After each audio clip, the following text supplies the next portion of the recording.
Now, prison populations across the world have been severely affected by the pandemic. The cramped and crowded conditions make it hard to stop the spread of coronavirus. And in the US, authorities have turned to solitary confinement as a way of limiting transmission. There are an estimated 60,000 inmates in solitary confinement in America, although that number is now believed to be much higher, and many of them have been held in solitary for years. Yet the United Nations considers more than 15 days in solitary confinement to be a form of torture because of the psychological damage that it can cause. And for some inmates, the impact is indeed devastating. This special report by our correspondent Hilary Andersson does contain some distressing details. We've all now experienced lockdown in our homes. But try to imagine being confined to a room the size of your bathroom for 22 hours a day. That's solitary confinement. In New York, I met Candy Haley. Candy was held on remand at Rikers Island Jail here for a crime she didn't commit, then accused of breaking prison rules. She was put in isolation. If hell had a description or a definition, it would be solitary confinement. The cell was like an elevator that you're stuck in for 24 hours. With no indication of how long she would be there, Candy could only see one way out. I wanted to kill myself. I swallowed pills. I cut my arms. A pencil, a pen, whatever I could find to cut my arms up. How long can a human endure isolation? For Candy, it was 3 years. For Albert Woodfox, it was 45. He spent most of his life in a cell alone, trying not to lose his mind.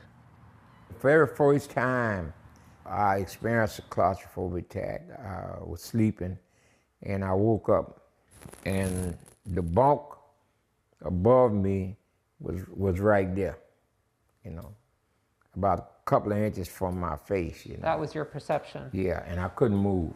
It feels like the atmosphere itself is closing in on you, You get this feeling where you're being smothered almost, Woodfox, accused of killing a prison guard, has long maintained his innocence.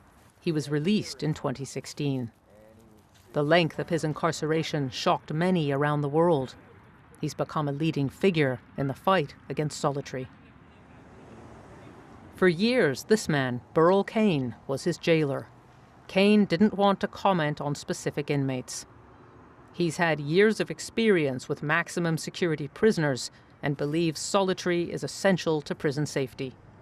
The United Nations has defined more than 15 days in solitary as torture. What do you say about that?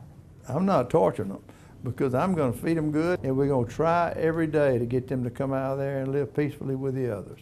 But until he says that, until he wants to act right, I have no choice but to protect the others, leave him over here. Some American states are trying to reduce the use of solitary confinement. But in others, like here in Louisiana, solitary is still widely used, sometimes even for children. That's him. I met Ronnie Peterson. This, Solon, his adopted 13-year-old son. Had lots of friends. He made friends really easy and just wanted to have a good time with everyone. 2 years ago, Solon, who had ADHD, set fire to a bin at school. He was taken to juvenile detention. Like many young offenders, he was put in solitary for misbehavior. I could talk to him through a little bitty 4-inch window, and you could tell it was kind of breaking him down. We were told that he was going to get out that night or at the latest the next morning. But he didn't. This is footage of Solon's cell block on his 5th night in solitary. A guard sees that Solon has hanged himself. I got a phone call at 2 o'clock in the morning saying that he was dead. Solon's parents gave permission for use of this footage to highlight the horrific consequences of putting their 13-year-old in solitary. You don't really feel a whole lot in the moment. You kind of go numb. and you're in shock. I mean, he's a normal teenage boy, and he was happy most of the time. Solon's family thinks solitary confinement should be banned, but many Americans would see that as going soft on prisoners.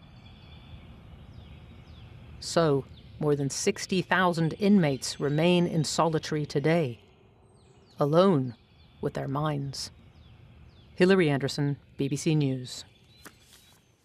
You can see an extended version of Hilary's special report, and it's available for you on the BBC iPlayer.